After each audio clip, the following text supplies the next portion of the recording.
Mais c'est inadmissible. En Russie, on a du pétrole comme aux Émirats arabes unis.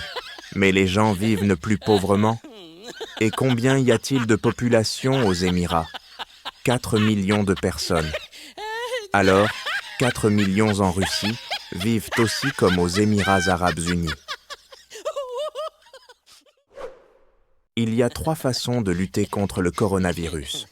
1. La méthode chinoise. Un confinement strict. Dépenser une fortune. 2. La méthode suédoise. Ne rien faire. 3. La méthode russe. Déclarer la méthode chinoise, appliquer la méthode suédoise et voler la différence. Une voiture roule. Au carrefour, elle manque de renverser un piéton. Celui-ci crie sur le conducteur. Le conducteur ouvre sa fenêtre et dit « Pourquoi cries-tu ? On dirait que tu es le seul à avoir eu peur. » Un coup de sonnette dans une maison très riche. Une femme ouvre la porte. Sur le seuil se tient un représentant d'une célèbre maison de commerce. « Madame, permettez-moi de vous proposer notre catalogue des toutes dernières nouveautés, dont votre voisine a dit que vous ne pouviez pas vous les permettre. » Dans une crèche, la nounou a mis 10 minutes à habiller une petite fille avec des collants. « Ce ne sont pas mes collants, » dit la petite fille. La nounou, maugréant doucement, a enlevé les collants. La petite fille continue. « Ce sont les collants de mon frère. Ma maman me les met parfois. » Les hommes aiment comparer la conquête des femmes à la prise de ville et au siège de forteresse. Mais il existe un certain type de femme. Si elle annonce soudainement sa capitulation et ouvre les portes, il y a sûrement un incendie, la peste et le choléra à l'intérieur.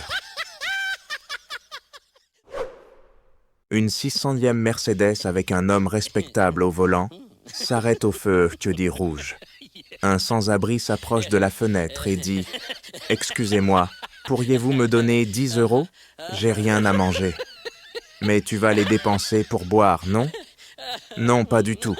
Je n'ai jamais consommé d'alcool de ma vie. » »« Alors tu vas les dépenser pour des cigarettes. » »« Non, je ne fume pas et je n'ai même jamais essayé. » »« Eh bien, tu vas les perdre dans des machines à sous ou aux cartes avec d'autres sans-abri comme toi. »« Pas du tout. Je ne joue pas du tout aux jeux de hasard. »« Alors tu vas les dépenser pour des femmes ? Je n'ai rencontré que ma fiancée, qui est devenue ma femme et qui m'a ensuite quitté. Dans ce cas, monte dans ma voiture. Allons chez moi. Nous allons déjeuner ensemble. Et après, je te donnerai non pas 10, mais 1000 €. Le sans-abri, surpris, monte dans la voiture. La Mercedes démarre.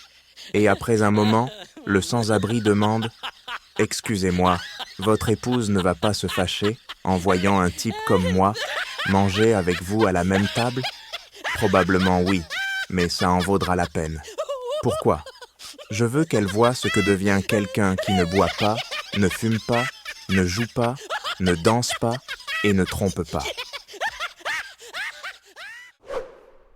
Quand tu te maries, prends un pot de 3 litres vide et, pendant la première année, mets une pièce dedans avant d'avoir des rapports.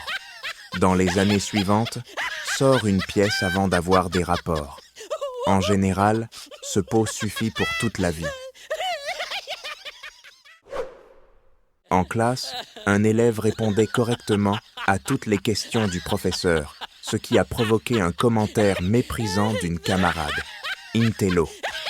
Le professeur lui a fait remarquer qu'il serait bon de respecter, peut-être, un futur employeur. À quoi le garçon a ajouté « Peu probable, je ne prévois pas de devenir proxénète. » Un homme arrive à la station balnéaire et il commence à pleuvoir.